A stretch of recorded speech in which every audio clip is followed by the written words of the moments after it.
mga ka-adventure, nag-prepare ng pagkain yung ano natin. Yung mga ating mga tour guide.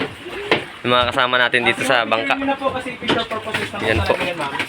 Yung mga ka-adventure, naka-ready na yun kanilang food. Food is only picture purposes. Let me take it away again. Yes. Feed it through the fish. After the photo. So we have a proof.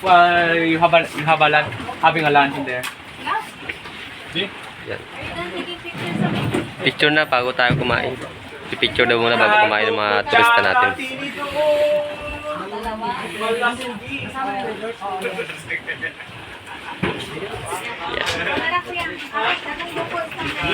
Plato. Malasugi. Ay, pala sa gisi. Malasugi sa gisi. Ay, kabuhan. Ay.